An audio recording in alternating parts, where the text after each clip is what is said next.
Okay, I think we're all back in our seats right now, and we're ready to go ahead and to do our exec session here. We'll work right down numerically through the bills. And the first bill that we have listed is 1121. This is defining the cost of an adequate education. And I'm going to hand the gavel off to Representative Spilsbury. Okay, opening the executive session on HB 1121. Recognize Representative Flad for a motion. Yes, I'd like to make the motion of OTP. OTP is the motion. Second? Second. Second from Representative McGuire. Representative Flad, please address your motion. Yes, I'd like to just make a very, very brief statement regarding why the cost of an adequate education bill is so important. We are looking at the resource elements that comprise the base cost, or what we initially called the universal cost of education. And that information is, I believe, very necessary to have as we are developing costs for our adequate education based upon this information and the average cost per pupil. So this is very important. We do have several amendments that are going to be brought forward. Just one. Thank you, Representative McGuire. Thank you, Mr. Chairman. I'd like to move Amendment 0808H. 0808H, moved by Representative McGuire and seconded by Representative Peoples. And may I speak? Please go ahead. So this amendment simplifies the language in this area of the law. The basic list here is the same list that the original bill had, I think, minus nurses, which was added by mistake, if I remember right. But so it's the same list, but the structure is a little different in the sense that the original bill said the list shall include. This says the list is this list. The other thing is there was a couple of places in law in this area which said the legislature shall revisit this every so often and shall do this and shall do that. And really the law's not effective in in controlling the legislature. So, I mean, there's no consequences, et cetera. So this simply says this is the list. If the legislature felt like it at any time, they're more than welcome to make changes. So. Thank you, Representative McGuire. Representative McGuire, can I ask you a question? So this is amending RSA 193E2B, and so it immediately follows RSA 193E2A, which is the source of the definition. So is that part of the reason why you found the first sentence unnecessary? Yes, and you notice E2A is still referenced here on line 6. Right, so that's the same as the original bill, I think. Or maybe as existing law, I don't remember. But it tells you that the list you use with E2A, right, is this list. Got it. Still there. Thank you. It's still there, yeah. Okay, so that reference has been incorporated into the list. Representative Ames.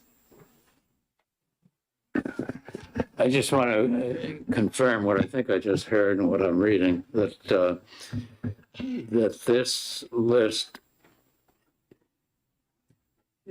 if an item that's not on this list, like nurses, is not on this list, then that item can't be added unless the legislature amends this or some other related provision of the statute. Is that correct? That's how I would read it. Representative McGuire, do you agree? Well, if you're asking, can a school have a nurse or something else, of course they can.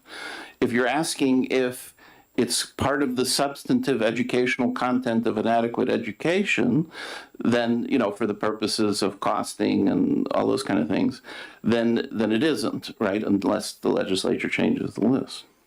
So if I may, just to say what my understanding then is, it is that going forward with this change in the statute, nurses would not be, and the cost of nurses in a local school district would not be included in the cost of an adequate education, which if we go forward with state funding, a cost of an adequate education would mean that the school district would get no money for the nursing services provided in that school district.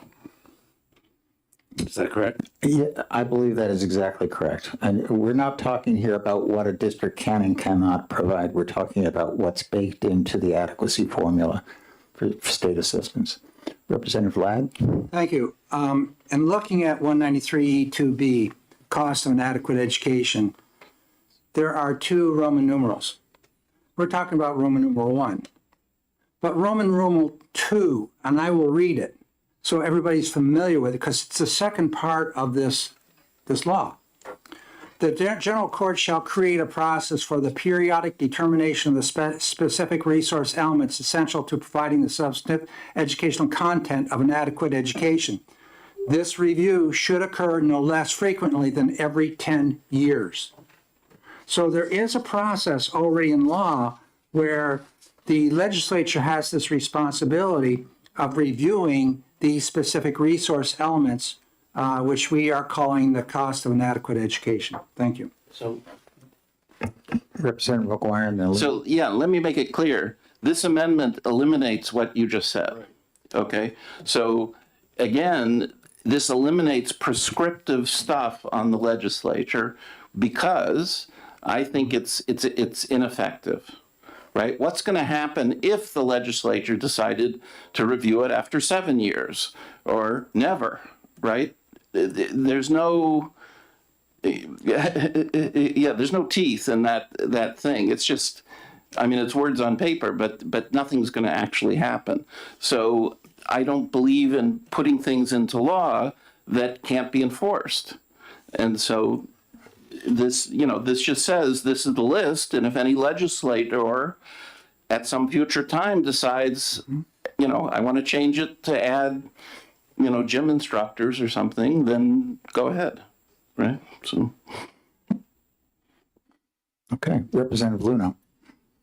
Thank you very much, Mr. Chair. So, I think it's important to point out that Roman 2 gets trashed with this amendment, but I guess I would caution that from time to time RSA 193E2A does get amended as it was recently.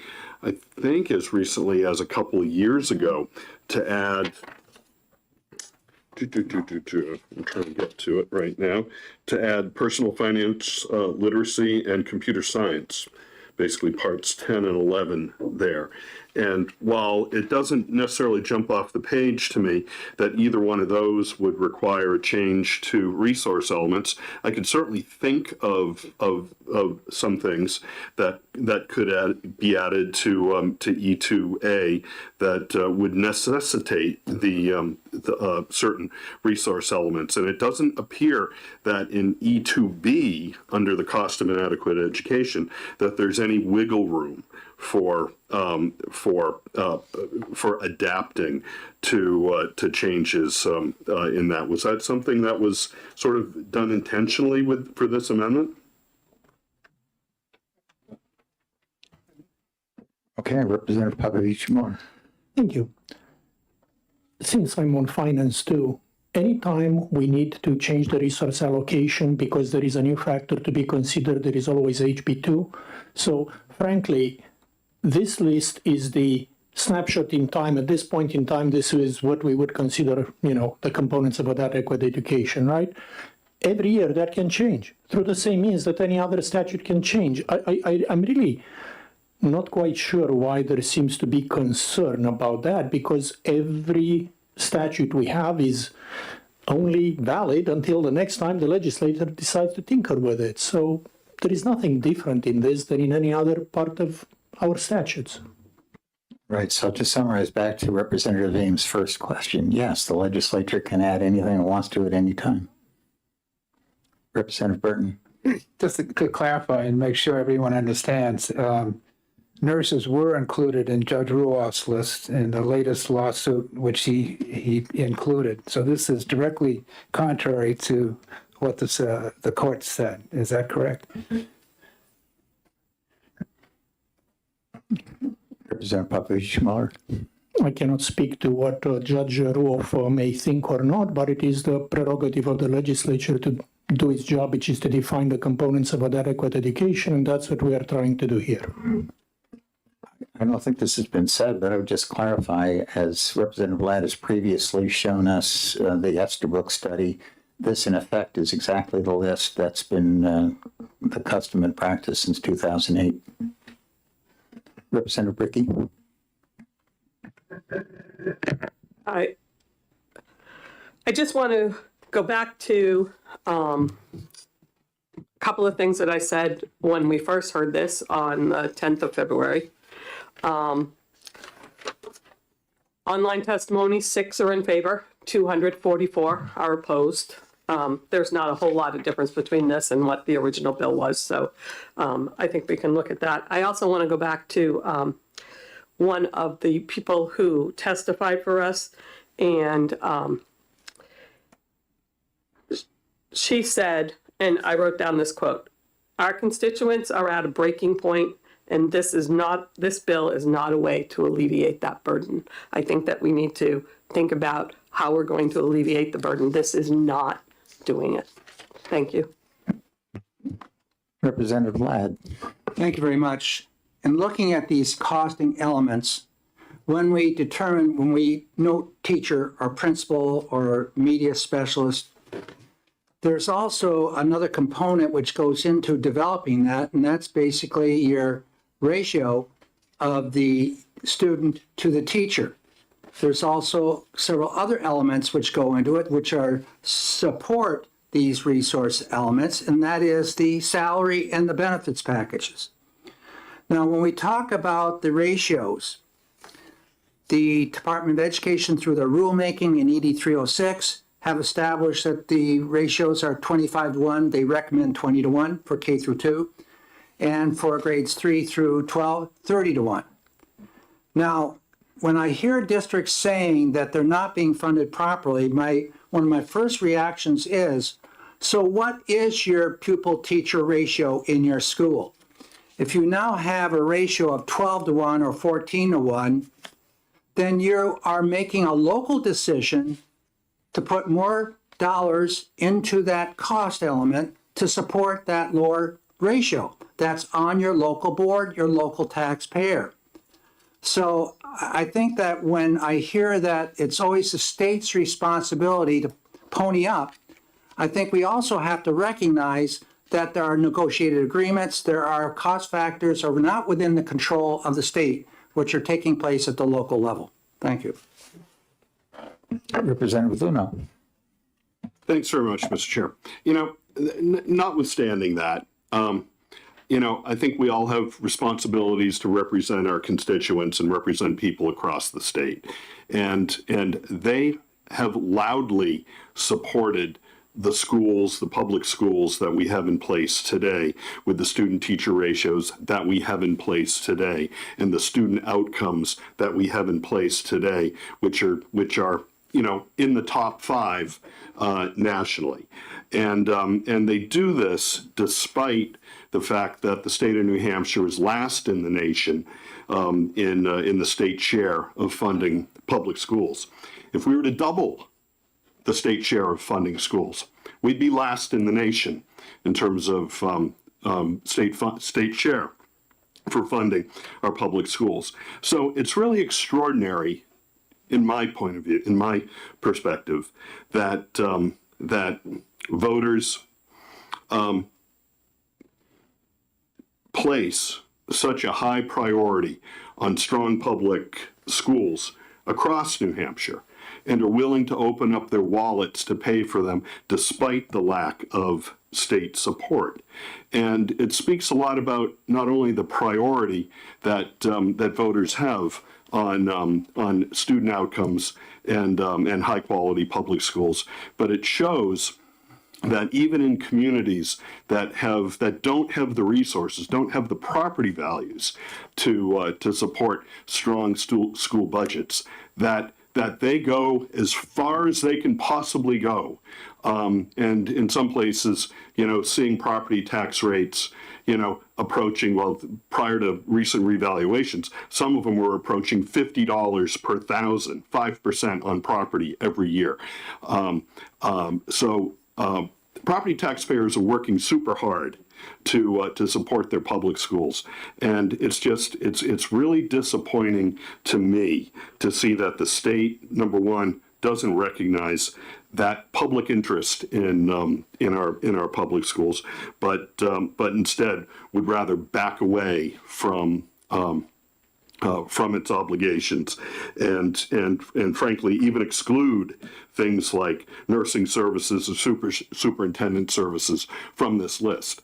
So there's just no way in good conscience that I could support what Representative McGuire is proposing here, and I'm not just saying that on behalf of the constituents who are representing my district, but from what I can see of Granite Staters all across New Hampshire. Thank you.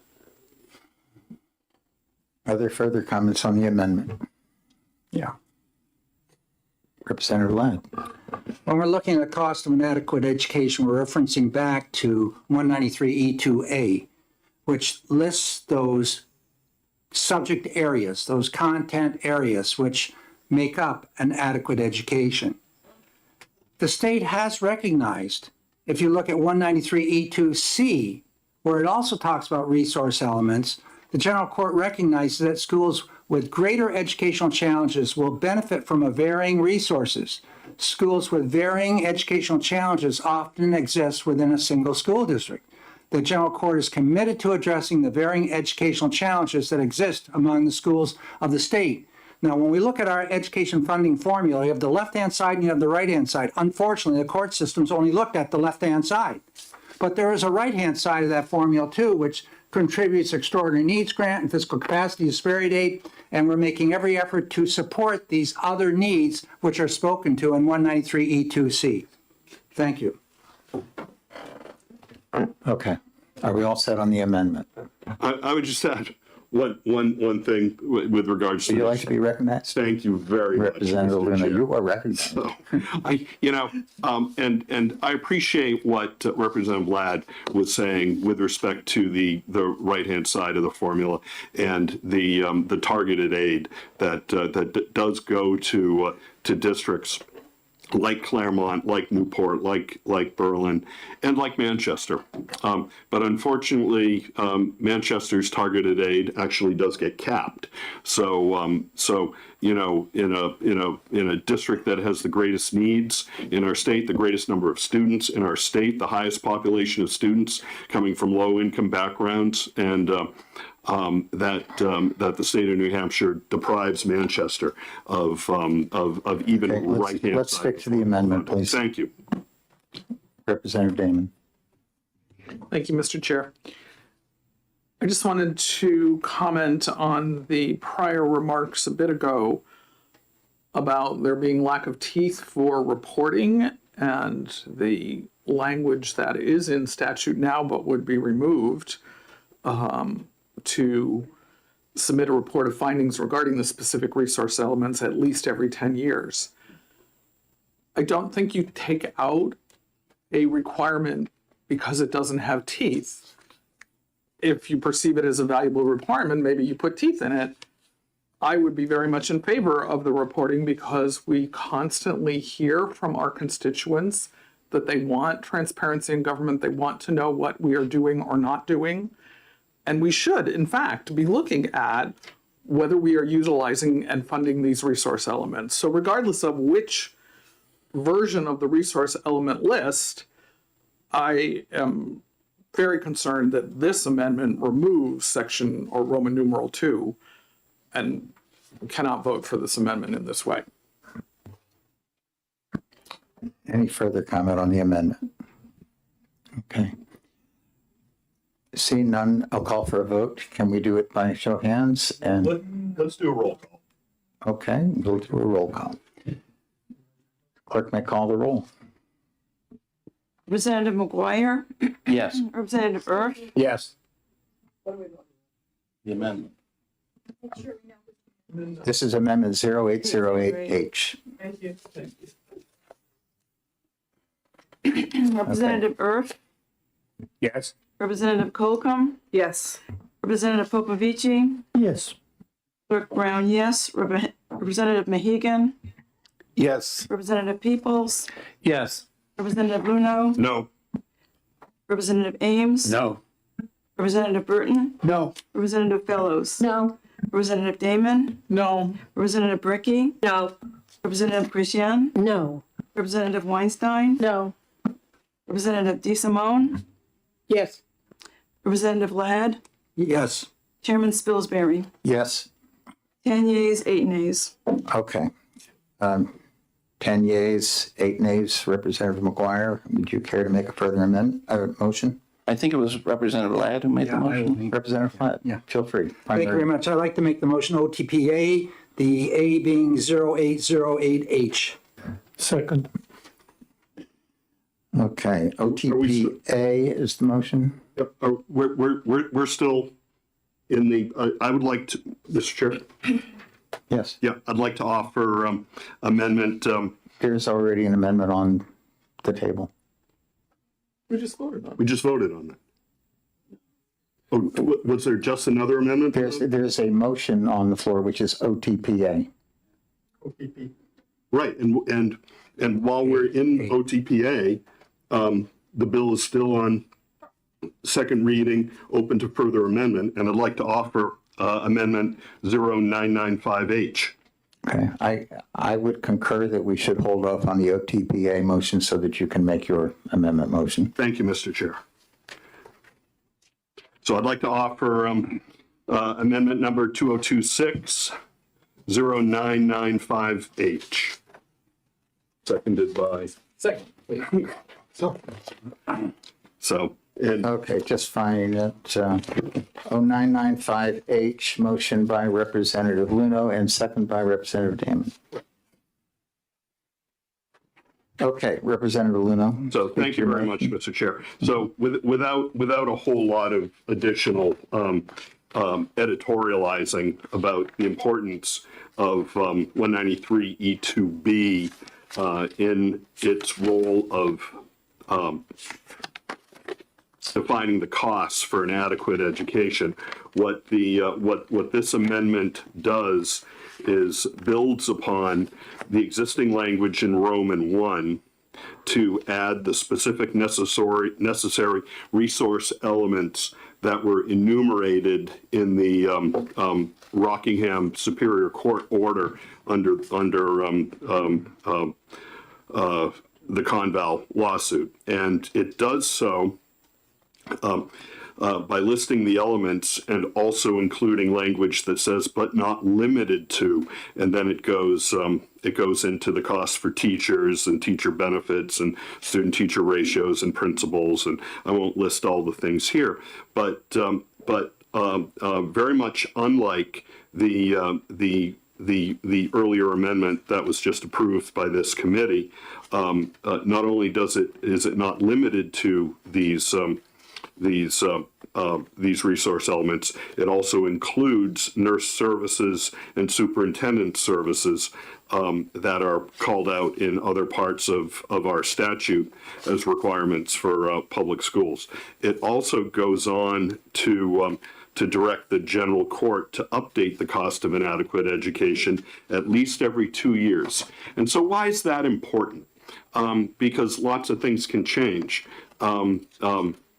It definitely economic situations, global economic and political situations can change and can change the cost of some of these resource elements. And so, I think we feel that being able to update the cost of an adequate education per these necessary resource elements should be done every 2 years. In fact, for maybe more than 2 decades now, we've been relying on the same spreadsheet for the costs of necessary resource elements, and they haven't been updated. So this would be the first time in statute that we direct the general court to update them every 2 years. The amendment also does not eliminate Roman 2 from the statute E2B. So Roman 2 actually talks about the resource elements, not the cost of the resource elements, but the list of resource elements to be updated no less frequently than every 10 years. So for these reasons, I believe this amendment 995H is an improvement to existing law. I think it's consistent with the objectives of enumerating the resource elements, which should make defining the cost of an adequate education as calculated by the Department of Education something that's more straightforward for them to do. So thank you very much. Thank you. Does the seconder wish to speak? Yes, thank you. Thank you, Mr. Chair. I would reinforce the remarks of my colleague and further add public schools in New Hampshire are educating close to 90% of our K-12 students. To not specify in statute clearly and accurately what the necessary resource elements for that public education are is a gap in the statute that we're trying to address. All of us are fully aware in our personal day-to-day lives that costs change. So simply requiring that we look at the costs of those elements every 2 years seems like a really fundamentally basic need and standard operating practice that should already be happening. So this amendment to me is a much more functional and beneficial approach. Thank you. Representative Colcom? Thank you, Mr. Chair. The issue that I have with this amendment goes to our responsibility to putting together laws that are clear and as unambiguous as possible. And I think it's our responsibility to guide the public and the courts, the judges, to not to have a clear understanding of what our interpretation is and not to open the door for them to be able to create their own policy or interpretations. So I don't think we should be allowing the but not limited to as part of this amendment, because that does leave it open to outside entities to be able to come up with what their definition of what not limited to is. And that can be extremely broad, as we're seeing right now from the court systems that are trying to impose legislation through their decisions. This is definitely opening the door to allow our legal system to come up with their own definition of what not limited to is. So, with those words in it, I can't possibly support something that is so left open to interpretation by outside entities. Thank you. Representative Papavici-Muller? Thank you, Mr. Chair. I just wanted to very quickly correct a misstatement of fact made in the introduction of the amendment. It was stated that all these costs that the amendment lists are required by statute. To be clear, some are required, some are merely allowed. So this needs to be corrected because facts are facts. And second, in regard to the concern expressed about the need to reevaluate these costs every 2 years, I can assure you that's exactly what we do during the budget process. Thank you. I would certainly add, in my terms, this has been a major focus of discussion every term, and I don't see a statute makes that more likely. Further comments? Representative Brown and then Damon. I'm concerned about the amendment because it says the necessary and specific resource elements And again, there is no specificity if it's shall include but not be limited to the following. So that's open-ended. I know in some states, the school districts include childcare services for students who are in high school. And it says actual costs from all improved schools will be used to determine the actual cost. Again, they can add additional services in, which will increase the cost. And it seems like you have the authority reversed. Thank you. Representative Damon. Thank you. I just wanted to reflect on the remark about the legislature needing to guide the courts and contrast that with the apparent, in many of our discussions, reluctance would be an understatement to respond to the directive of the courts. We are supposed to be co-equal branches, and we should be operating accordingly. Okay, any further comment? Representative McGuire. Thank you, Mr. Chairman. This bill, this amendment has the exact same problem that I just objected to in the current law and so on, which is the ineffective attempt to control future legislators by law. So we had a bill in House Finance recently that tried to say you can't put certain things in House Bill 2, right? You can't put new policy in House Bill 2. Well, that doesn't work for various reasons, one of which is we get bills that want to spend money and we have to put them in House Bill 2 because we have to have an integrated budget. But the second thing is you can't by law tell the legislature, future legislators, what to do and have it be effective. Why? Because they could simply, in their future law, say, notwithstanding RSA 193E2B, do such and such, right? That word notwithstanding overrides whatever is existing in law. And similarly, if the law says don't do X and they do X, future law has precedence over current law, right? So the only way to control what legislators will do in the future and the only way to direct them to do certain things in the future is have a constitutional amendment or put it in House rules. Right, which can be changed, future House rules, right? So those are the two ways you can control the House, but you can't do it by legislation, and this has that same problem. All right, I see. Yes, Representative Luna. Thank you very much, Mr. Chair. So notwithstanding Representative McGuire's previous comment, there are places all over the statutes that either have sunset clauses in things.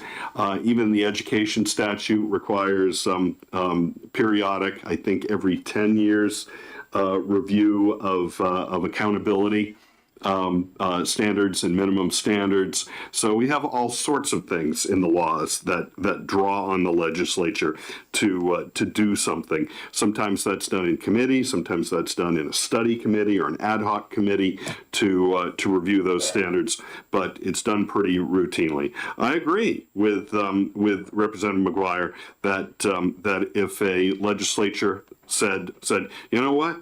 We don't want to review the accountability standards anymore, or we're done with this committee, or we're done with this program, that it has the standing to go ahead and do that. But unless the legislature does that, having something in law that actually directs it to do something, whether it's a multi-year study commission or something like that, I think it keeps the legislature moving forward with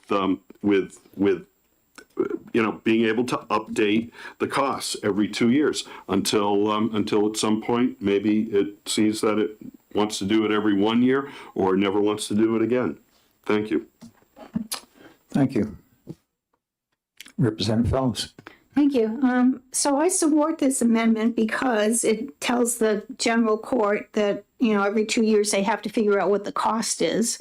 And that figuring out the cost of an adequate education is one of the requirements that we got through the Claremont decision.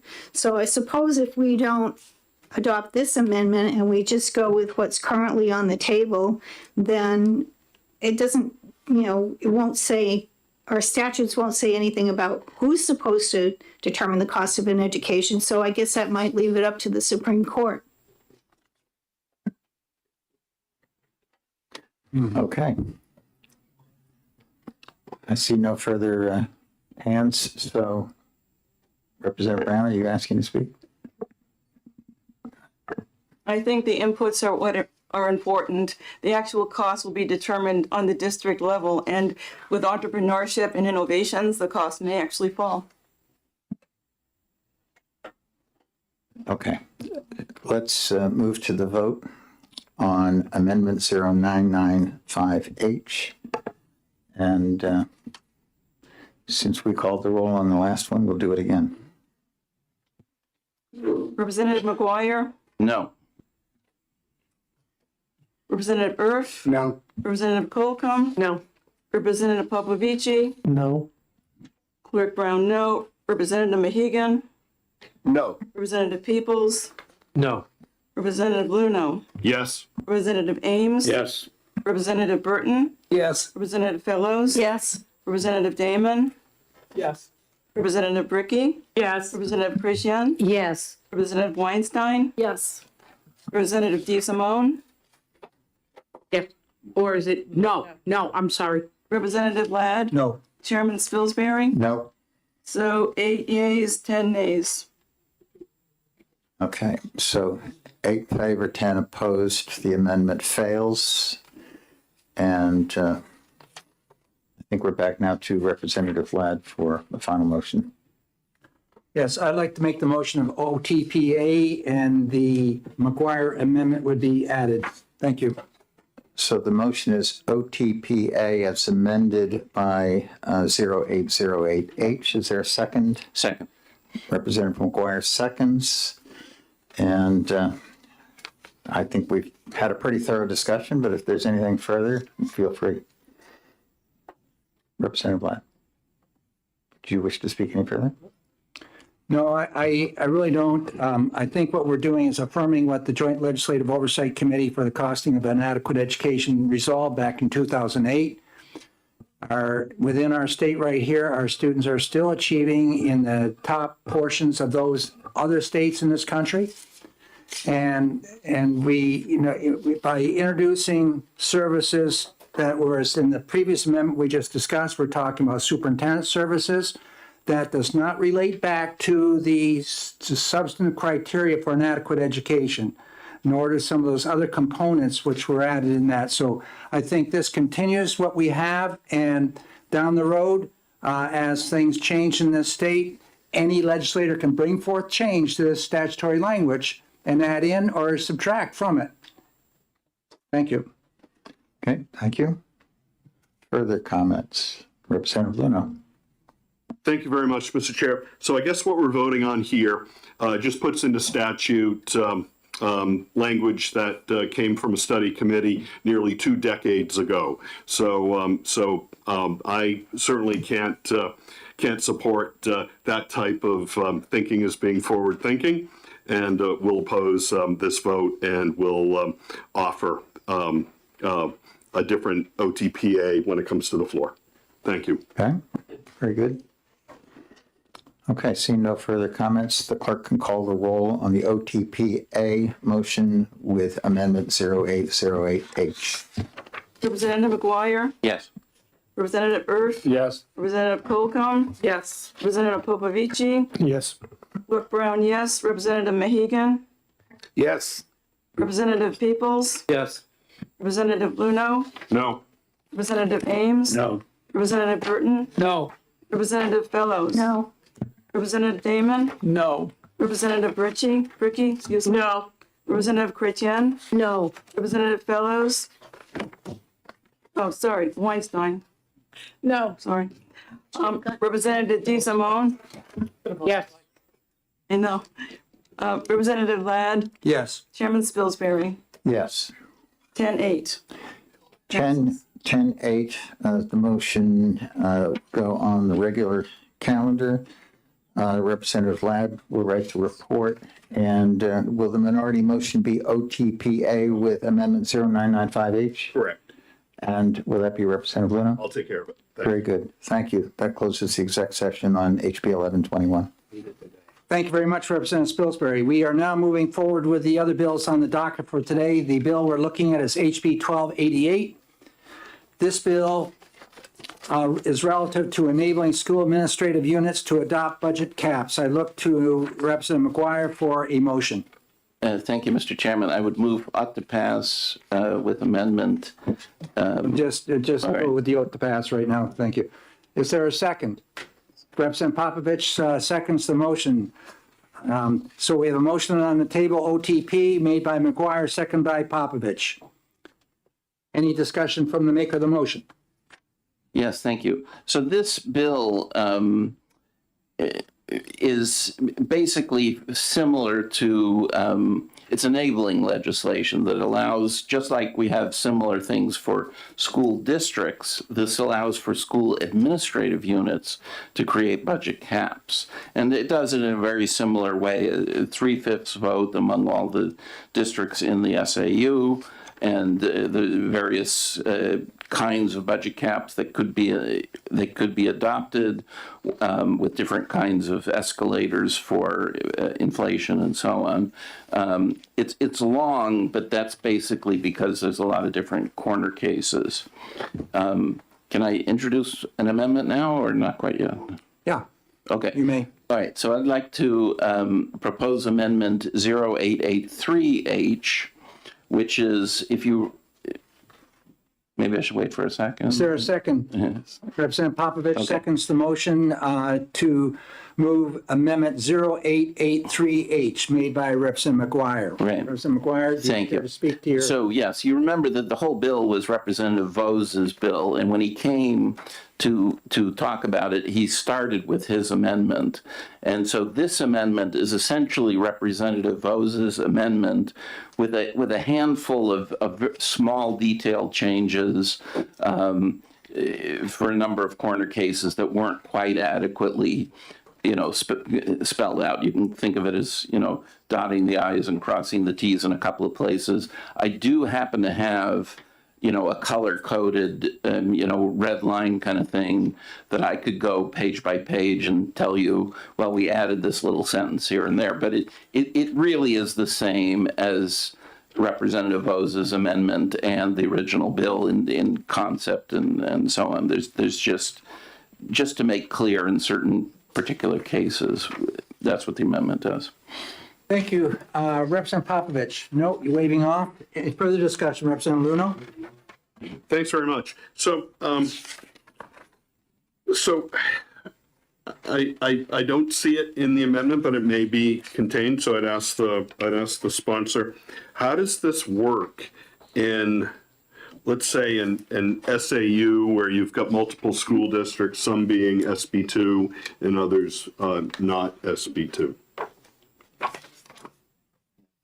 Thanks for the question. So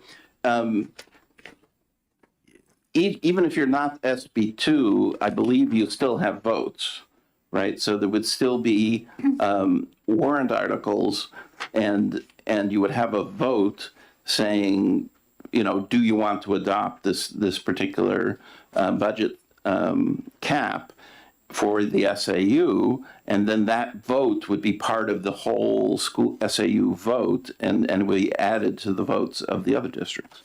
Follow-up? Yes. So thank you for that explanation. Would that mean that a 3/5 majority vote of all of the member districts of the SAU would be required for this to pass? Yes. I'm going to make sure I'm of all the individual member districts, not the aggregate.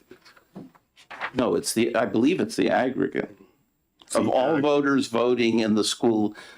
So look, for example, on line 24 on the first page. That's what I'm looking at. Yeah. So 3/5 majority vote of all voters voting in this school administrative unit, right? So all the votes on this question, added all together, the yeas and the nays are the yeas 3/5 of the total, right?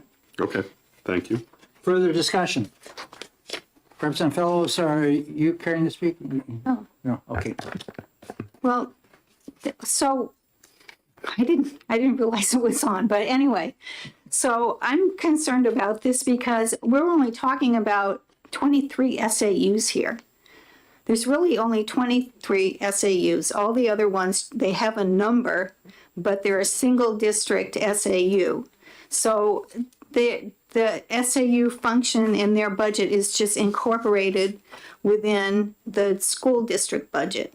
So I'm just wondering if any of those districts even know about this or can understand what's going on here. I think that many of them already have adopted the part that requires them to put their school budget on a warrant, a separate line on the warrant, but it would only be these 23 SAUs that it would apply to. May I respond? So I don't believe that's the case, because even if it's a single district SAU, those voters could adopt the budget cap and it would apply to that section of the budget.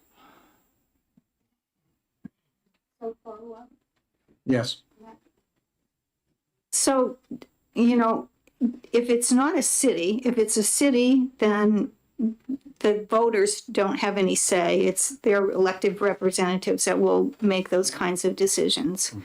But they can go, if it's not a city, they can go to the deliberative session and talk about the budget, and they can ask for an adjustment to any of the lines they want on the budget. If this is a single SAU district, the different they may be using multiple lines. They would be using multiple lines in the budget that would reflect what is in a co-op. In a multi-district SAU would be on one line.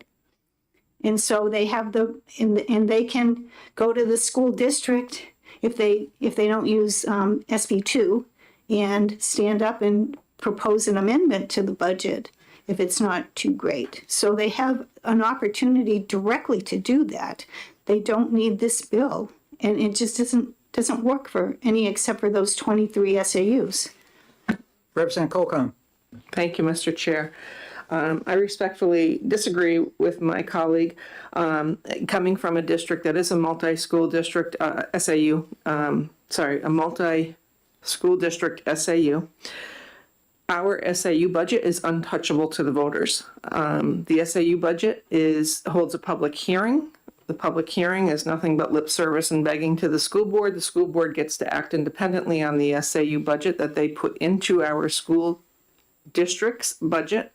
And by law, that is not amendable by the legislative body. So we have to accept whatever our school board approves in our SAU budget within our school district budget.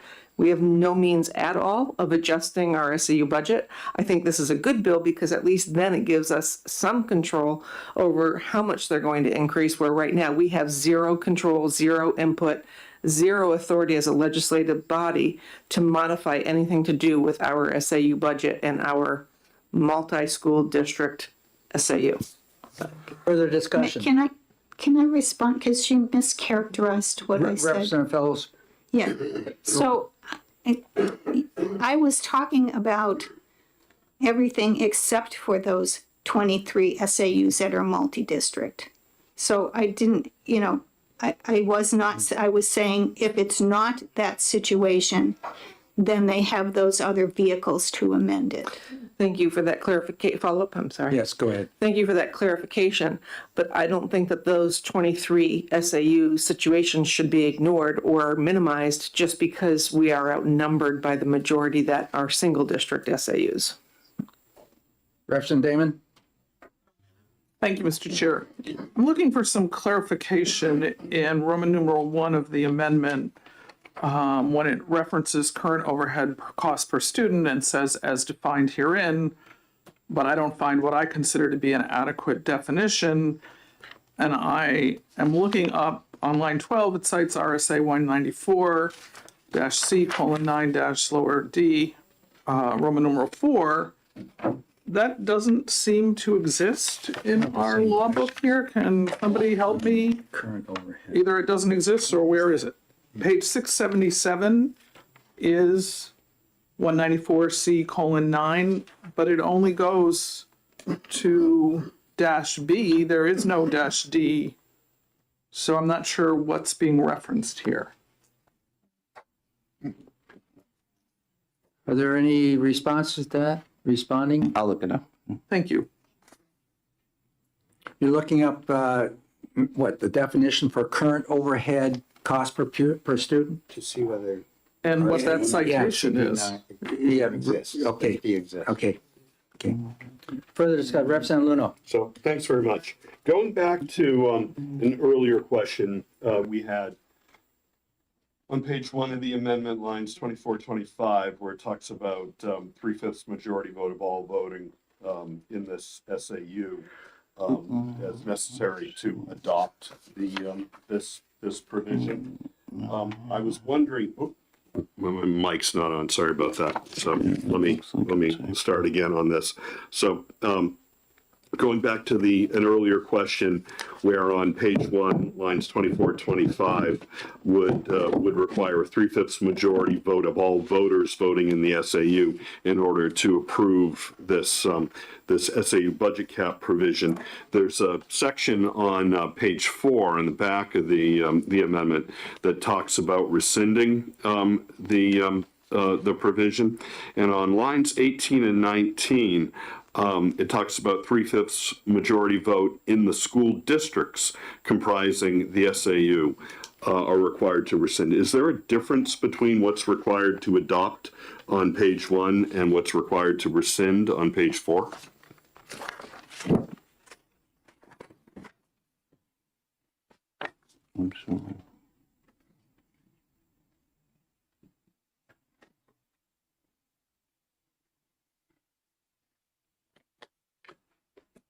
Any responses to that one? I'm sorry, I was still reading for the previous question.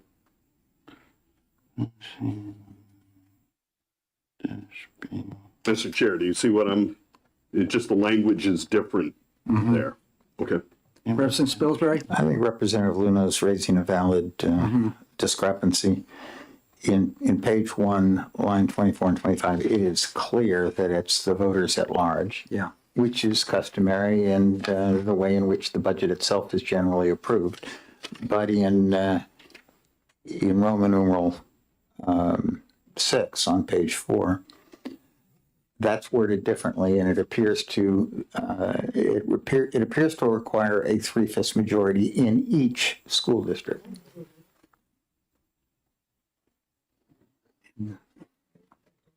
If I may.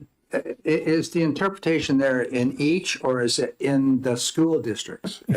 How we interpreting that? If I may. Well, it certainly is different wording, and therefore it suggests different intention. Yeah, Representative Popovich? I would suggest that, on the first, on page 1, it says 3/5 majority vote of all voters voting in this SAU, right? Yeah, this is clear. And then it says a 3/5 majority of the voters voting in the school districts within the SAU. I agree that the wording is different, but I would say that because this is part of the same, bill, we should presume they are meant to be similar. And frankly, if we feel that a quick cleanup would be useful, I don't see a harm in it, but I do not believe there is any intent or it would make any sense to have different tests for adopting and then rescinding. So,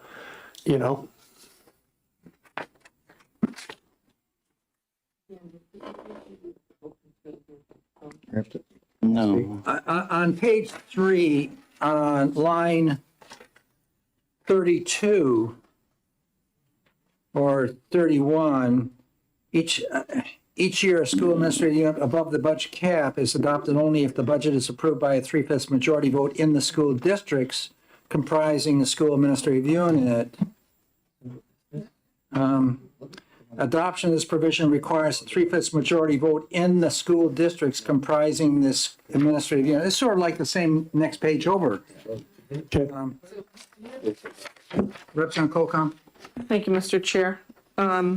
The other thing that I would maybe suggest that this amendment needs is a requirement. So when there's a multi-district SAU, all of the districts need to vote on a ballot. And maybe this amendment should also incorporate that all of these votes needs to be on a ballot in case there's ever a challenge with a recount. Yeah. I, Representative McGuire? yeah, so I do think there's a drafting error here on line 12. Right, because it's referring to something that's not there. It's probably, there's a part 4 in some other section is my guess. So, I don't know. If I may, Mr. Chair. Yes. If I may make a suggestion, I'm very quick. All I want to say is I understand there is some lack of clarity here, but we're on a deadline meeting. And I would suggest, if we agree with the spirit of the amendment, to approve it as it is and offer a floor amendment from, Dan McGuire or anybody else to clean up the language issues. As a policy committee, I'm not inclined to want to send anything anywhere if there's problems with it. Yeah, I think if this is not ready, then it's imperative that this be done this year or with an interim study or something such as that. Clear this thing up so when we send it forward, there will not be any types of questions. yeah. Yeah, I'd be all right with that. Representative Pillsbury. I would concur with that. I think we're really needing an interim study motion here. And it's too easy to draw the implication that there may be a hidden intent to make it harder to rescind than it is to adopt. So I think it needs to be cleaned up. Okay, we do have a motion on the table right now to approve the amendment. So. I think the error there is in the original bill, right? Yeah. It's not. Yeah. It was a drafting error in the very first draft, I think, but I'll check.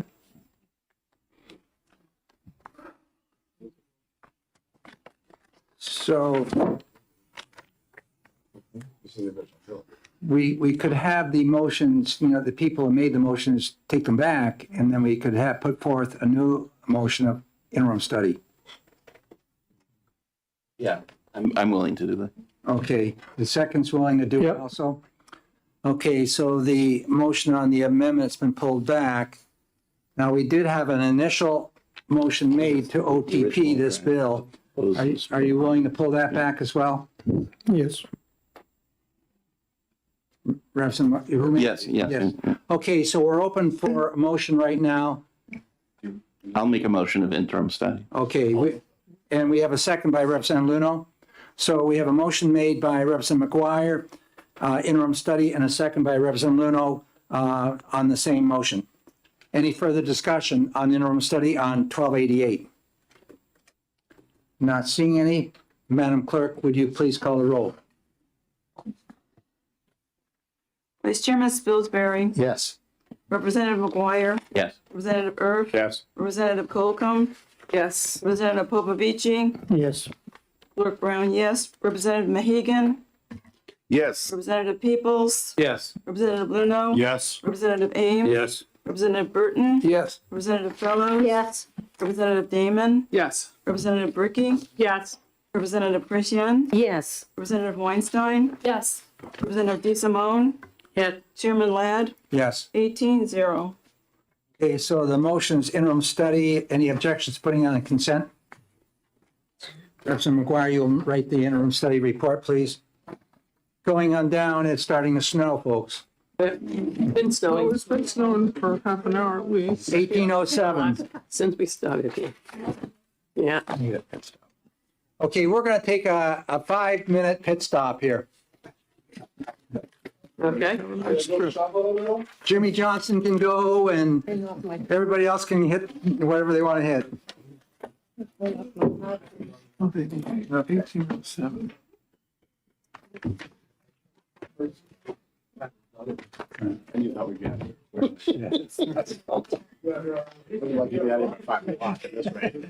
You look really excited over there.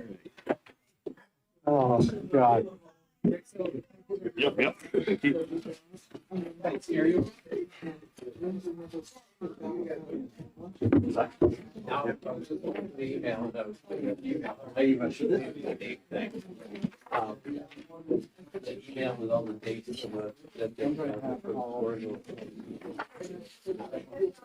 So Kim, you're better, you're fracture, you're whatever it is? Klutz, basically. I'm sorry? I'm a klutz. Oh, welcome to the club. And I smashed my collarbone at the very end.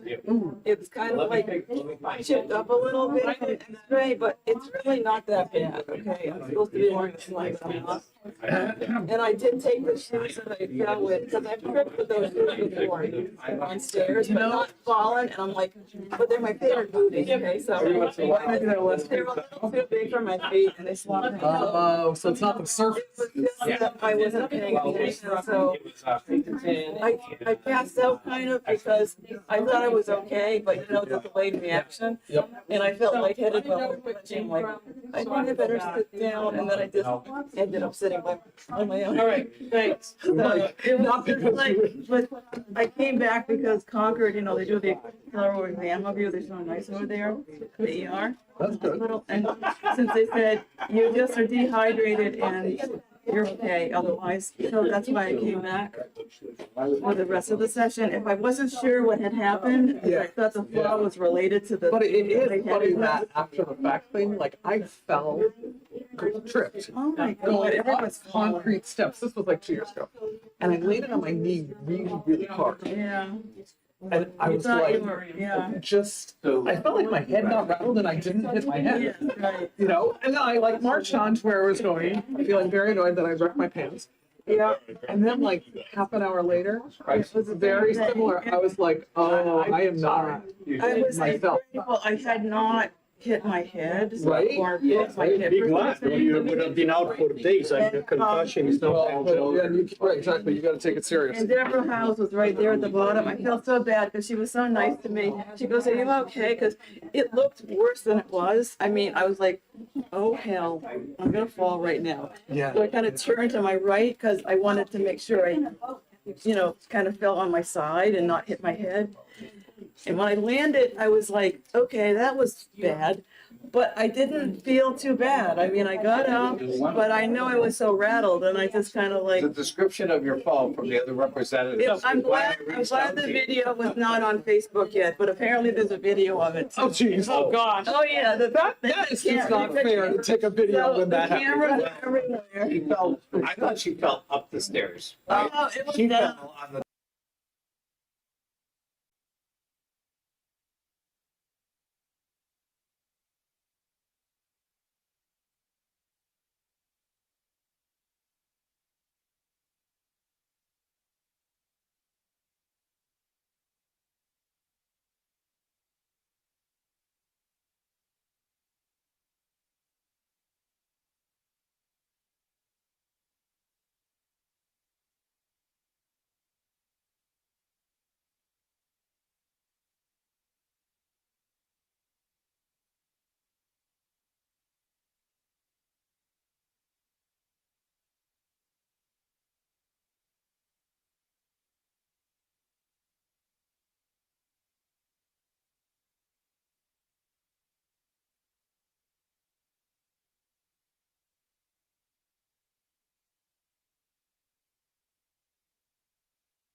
Yes? Wasn't there this morning? Maybe I thought you said you were there this morning, Rick. Now you're- I was in the library Oh, you want. across the street with the Senate Education Policy So Committee. across the street can mean alcohol or can mean across 10 streets. I did go over to leadership. Library. The only one there was Zach when I went there and Steve Smith. What library are we? The state library, that's where education policy for the Senate meets, up in the mapping room. What street is that across? I just couldn't get to what. Sometimes you just. The one that Sometimes you could just. Sherm Park's on. Across the street to you, just anywhere else but here. You get those main anachronisms. Yeah. Yeah, you're driving down the road. Well, they should know I turned left here. Yeah, Yeah. Yeah. You're gonna try to move things along, and we So this morning was the. We gotta move things out here quickly. Yeah, we need to pick.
Okay, we're ready to go ahead and knock off the next bill we have here, which is 1807. This is relative to mandatory reports to voters. And I'd look to Representative Colcom for a motion. Yep. You asked if I was ready, and I apologize. Oh, you're ready. Is there somebody who's ready with a second here? Second. Who is that? Representative Popovich. So we have a, where's my clerk?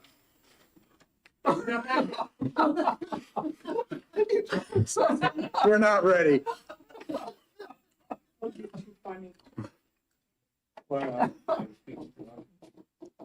Well, no, it's because the clerk The clerk is the only essential person on the Yeah, committee. by statute, that's right. Absolutely. That's why they get a plate. Madam Clerk, we do have a motion on the table we're putting forward on 1807. And the motion is OTP. It was made by Representative Colcom and second by Representative Popovich. Representative Colcom, you're recognized. Thank you, Mr. Chairman. Before I would get into the details of this, I'd like to make I'd like to introduce an amendment, please. Go ahead. Amendment 1004, which I handed out at the start of the day so everybody has. Second. Okay, we have a motion that's put forth on Amendment 1004H. Motion is OTP and a second by Representative Popovich. Representative Kokam. Thanks. So this amendment replaces the original bill that was introduced to us and takes out the portions of that bill that are related to the tax impact and the reporting of that tax impact, and instead just corrects some of the issues that we have found with excuse me, with our Students First Act. Focus being on the reporting that came out of that Students First Act and correcting some of the things that we've seen through the reporting this year. So one of the key issues that we changed is instead of having 3 separate line graphs, what we're looking to do here is just create one graph with 3 financial indicators on that one graph, and having it be a dual y-axis graph. We're also looking at changing the size of the paper. The paper that we had passed in statute was 18 by 24 inch paper, was very costly to our school district. So we're bringing this down to an 8.5 by 11 piece of paper so that it's a standard size that can be printed out and still very legible to the average eye. And then the last thing that we updated on this was related to the warrant article, the ballot, the information that's required on the ballot that was passed in RSA 671-20 Roman numeral 2 stated that we needed to put specific information about the average cost per pupil as well as the performance standards on the ballot. Unfortunately, we had a couple of school districts that took advantage of the literal word ballot and did not provide any of that information on the warrant articles for deliberative session or public hearings or anything else. So there were some school districts that were left without seeing that, and we'll only see it on the ballot. So we would like to incorporate what the true intent was originally and have that included on the warrant information as well as the ballot. So we're adding in new section 2, page 2, starting at line 14.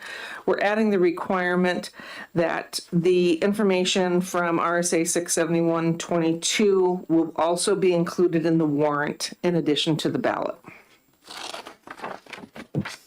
Thank you. Further discussion, Representative Bricky? Thank you. Thank you very much. So, I'll turn that on. Sorry about that. So back when we first heard this on the 13th of February, there were some questions about whether the DRA had been checked with. Is it okay to put this? Is it okay to put that on the warrant article? And also checking with the Secretary of State about the ballot. Do you know if those things happened? Yes. To my understanding, there is no issue with it being on the warrant article. There were several school districts this year that did put it on their warrant article. There's been no issue with putting it on the ballot. So my understanding is that's all fine. Thank you. Representative Damon? Thank you, Mr. Chair. Also referencing the original presentation of the bill, the public hearing, Mark Manganello from Department of Ed was quite clear about there being a number of things to address, and I understand that you did remove the cost per pupil metric and confusion that he referenced. But my notes indicate he had other concerns as well. I'm wondering whether DOE has weighed in on the amendment. Yeah. Go ahead. To my knowledge, they have not weighed in completely on the amendment, but we did remove all of those questions, at least to my understanding. We removed all of those things that were in question that we had from the Department of Education when Mark was here. To my knowledge, with the corrections that we put in, there are no of those lingering issues. That's to the best of my knowledge. Further discussion, yes. So just to be clear from what you just reported, you believe that the amendment addressed the concerns that were verbalized, but DOE has not in fact reviewed this? We do not have feedback from them on reviewing it. Correct, because it has been sent to them, but I just looked, I have not received a response in either direction. So one can assume no news is good news. I would prefer not to assume. Okay, Representative Fellows. Yes, I'm just wondering if you can, the sponsor of this amendment can explain to me exactly what's going to happen on the warrant articles. I'm not, the reporting part I understand. It's just what is going to appear on ballots or warrant articles. Yes. So currently on our ballot, it has listed the requirements that we have under 189. I'm sorry, I don't have the number specifically memorized. It's probably written on here. They have to put on the average cost per pupil for each of the schools, and they have to put on the proficiency rate for that school as reported by the Department of Education. That has to be on the ballot. That same information now will also be placed onto the warrant underneath the title. So it'll be the article number, operating budget, and right underneath that, it will have that same information that is currently on our ballot. And then it will proceed on with the description of the warrant article for the operating budget. Further discussion? Yes, Representative Fellows. So is it on the warrant article is on a ballot also? Well, if you're SB2 or it's on, so on SB2, is it in two places on the ballot? Well, I can understand your confusion, which is what brought this up. So, for example, in my school district, when I saw my warrant article at the deliberative session, I asked them where the required verbiage was. And our school attorney advised that it was not required on the warrant article, but rather it was only required on the ballot. So on an SB2, we only receive a ballot to vote on, but at deliberative session, we're reviewing the warrant articles.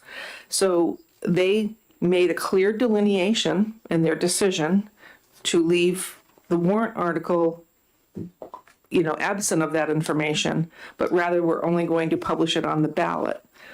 The ballot is almost identical to the warrant article, except for, in our case, the warrant article is absent certain information our ballot will have. And it's from RSA 6120 and RSA 18875. Further discussion? Not seeing any. Madam Clerk, would you please call the roll? This is on the amendment. 1004H regarding HB 1807. Vice Chairman Spilsbury. Yes? Representative McGuire. Yes. Representative Erb. Yes. Representative Colcom. Yes. Representative Popovici. Yes. Clerk Brown, yes. Representative Mahegan. Yes. Representative Peoples. Yes. Representative Luno. No. Representative Ames. No. Representative Burton. No. Representative Fellows. No. Representative Damon. No. Representative Bricky. No. Representative Chrétien. No. Representative Weinstein. No. Representative DeSimone. Yes. Chairman Ladd. Yes. 10-8. Okay. Further motion here? Yes, thank you, Mr. Chair. I'd like to make a motion of ought to pass as amended. Second. We have a motion on the table now to OTP A 1807, made by Representative Colcom and second by Representative Popovich. Further discussion from the maker? I think I said enough with the amendment. Thank you. Second? Further discussion? Madam Clerk, please call the roll. Vice Chairman Spilsbury. Yes? Representative McGuire. Yes. Representative Erb. Yes. Representative Colcom. Yes. Representative Popovici. Yes. Clerk Brown, yes. Representative Mahegan. Yes. Representative Peoples. Yes. Representative Luno. No. Representative Ames. No. Representative Burton. No. Representative Fellows. No. Representative Damon. No. Representative Bricky. No. Representative Chrétien. No. Representative Weinstein. No. Representative DeSimone. Yes. Chairman Ladd. Yes. 10-8 passes. Okay, on that, Representative Colcom, I'm sure you're going to be writing the report, and from the minority, It'll be Bricky for ITO. and Bricky for ITO. Got that? Okay. Next bill on the docket is HB 1816. 1816 is relative to the intervention of the Department of Education into a school or school district during a financial emergency. I'm going to pass the gavel off to Representative Spilsbury. Opening the executive session on HB 1816, I recognize Representative Ladd for a motion. Yes, I'd like to make the motion to OTP. OTP, second from Representative Damon. Thank you, Representative Ladd. Thank you very much. I'd like to also put forth the amendment 0983H. This is to HB 1816. Okay, motion is amendment 0983H. Second, Representative Damon. Okay, Representative Ladd.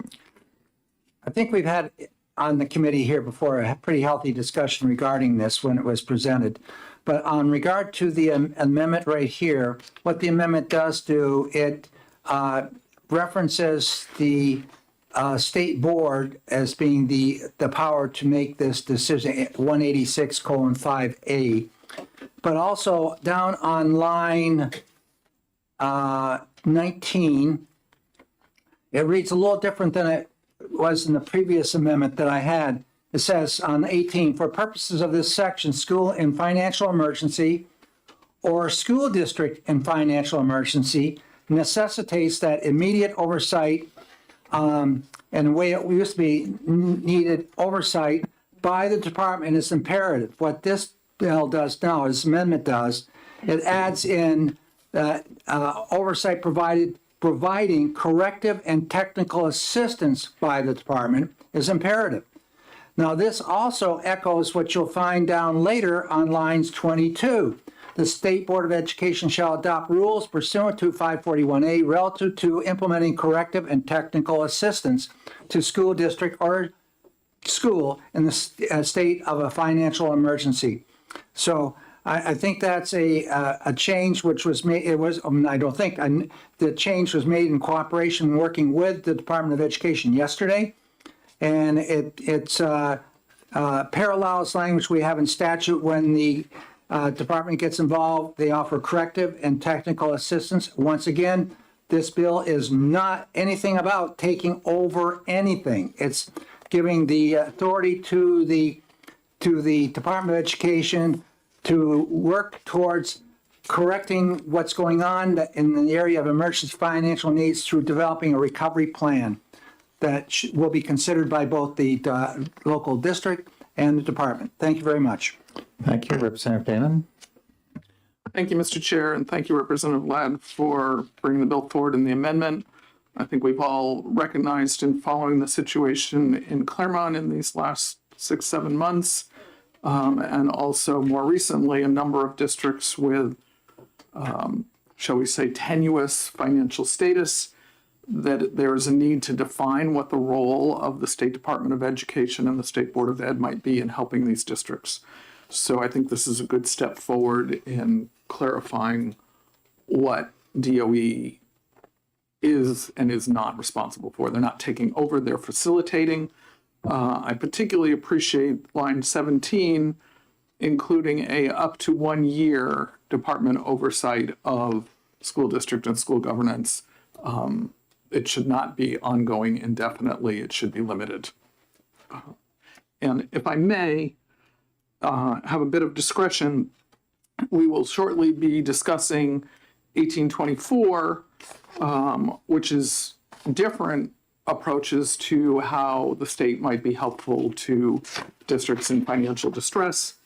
And that bill, in fact, does take quite different approaches to this. I think they're very complementary, and I would hope that we could look carefully and favorably at both of them. Okay, thank you very much. Are there further comments? Representative Luna. Thanks very much, Mr. Chair.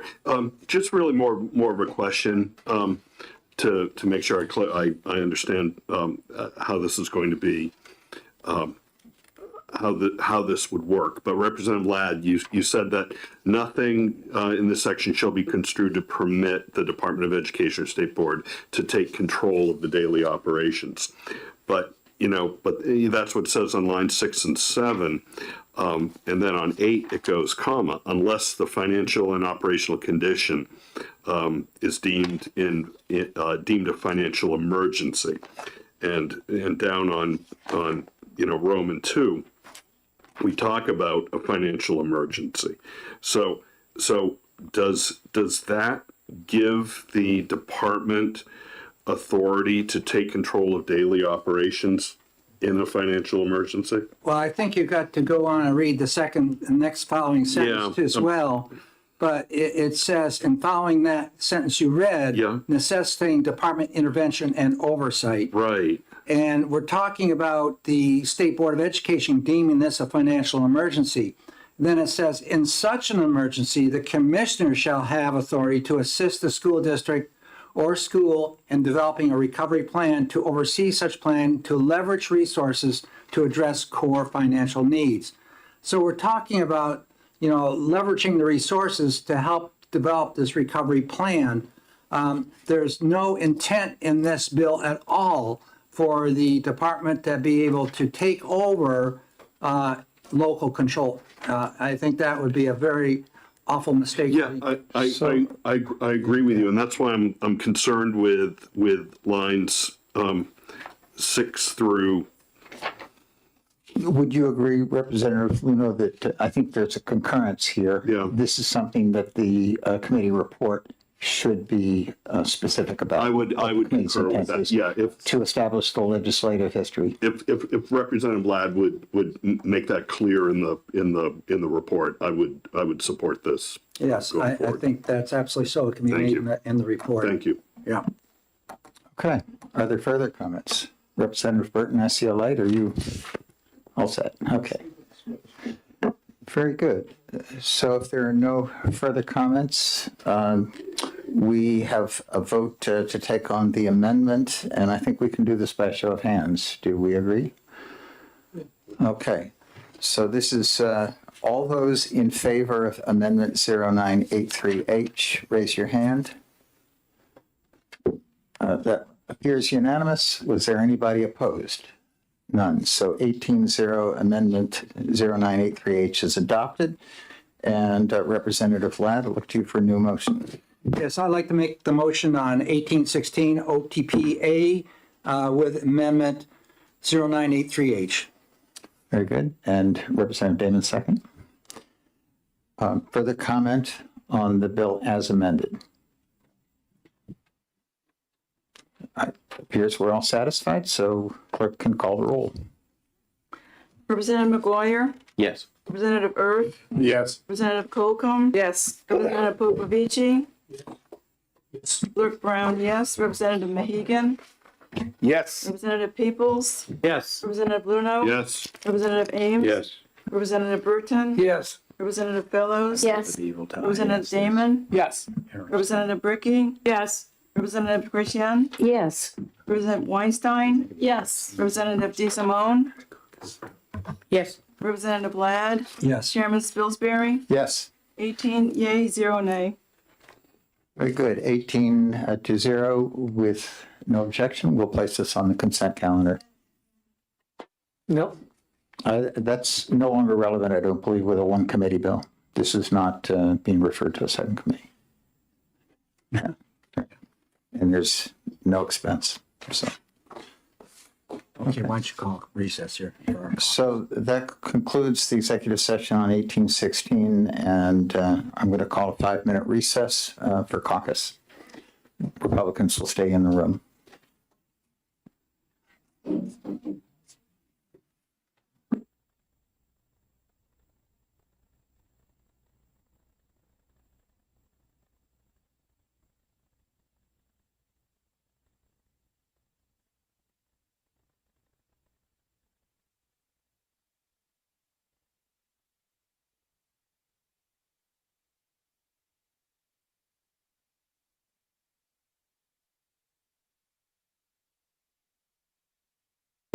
we should only need very few minutes, so let's say we'll resume at 3:35.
This is generated by AEP. Okay, I think we're ready to go ahead with the last bill on the docket for today. 1824, relative to school district financial distress.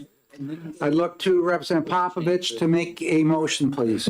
Thank you, Mr. Chair. I'd like to make a motion of interim study on HB 1824. Is there a second? Second. We have a motion made by Representative Popovich, second by Representative Peoples And to if I, interim study 1824. and if I may very quickly explain, I heard my colleague who's a sponsor of the bill say that, there should be room for both of them. I think that having all agreed on 1816 to move forward, we do want to reserve this bill as a tool to have available if more facts come, get discovered in the Claremont issues and in other districts, and we'll have the ability to have a vehicle to work on them and adjust the language as needed. Representative Peoples? Waive. Further discussion. Representative Damon? Thank you, Mr. Chair. I appreciate the interim study motion. There's certainly room to discuss and finesse aspects of this bill. However, there is a lot of urgency to having approaches to help school districts with financial insolvency. And this bill takes some very concrete steps that are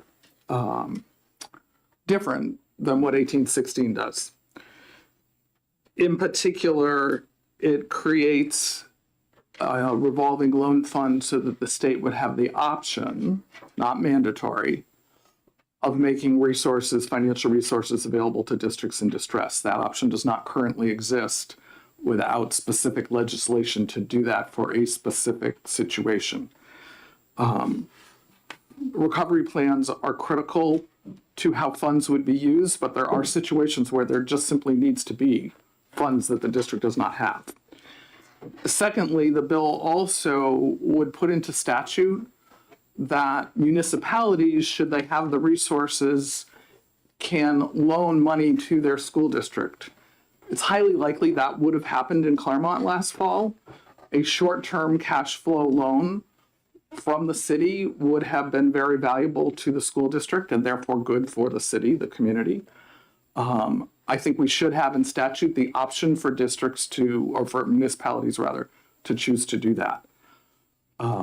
So the minority wants OTP, and we will decline supporting the interim study with respect for the intent. Thank you. Further discussion from the committee? Not seeing anything. Madam Clerk, will you please call the roll? Vice Chairman Spilsbury. Yes. Representative McGuire. Yes. Representative Erb. Yes. Representative Colcom. Yes. Representative Popovici. Yes. Clerk Brown, yes. Representative Mahegan. Yes. Representative Peoples. Yes. Representative Luno. No. Representative Ames. No. Representative Burton. No. Representative Fellows. No. Representative Damon. No. Representative Bricky. No. Representative Christian. No. Representative Weinstein. No. Representative DeSimone. Yes. Chairman Ladd. Yes. 10-8 passes. Okay. Pardon me? Yeah. Who's going to be doing the minority report? Damon Representative for OTP. And who's going to be doing the majority report? Representative Popovich? Okay, now, I know there's a storm coming up, so I'm going to let people off the hook, but I need to have these reports done by tomorrow morning. Absolutely. And so I need to have them done by 10 o'clock tomorrow morning. That means sent to me, and please use the template, which you have, which is the template for reporting, making the report in. And then I will get them immediately over to our folks right here. But with this snowstorm coming, we won't stay here. We'll get these things done. There's 5 reports which are needed. And Does everybody know who they are that's doing these reports? Do you need any reminders? Three minority reports. Yeah, there's actually 8 reports. Okay, well, Representative Spilsbury's gonna read this stuff off. Okay. The reports for HB 1121, Representative Ladd and Representative Luno. For 1288, Representative McGuire, consent. For 1807, Representative Colcom and Bricky. For 1816, Representative Ladd, consent. And for 1824, Representative Popovich Muller and Representative Damon. All good? Of course, I'm gonna get this anyway. Okay, 18, 17. Just making sure I got it. Yeah, I don't think. Good, thank you. Hey, yep. Got copies here. Well, wait a minute. No, so I have the. Actually, that is not true. I do not. It's not. I've done it before. So,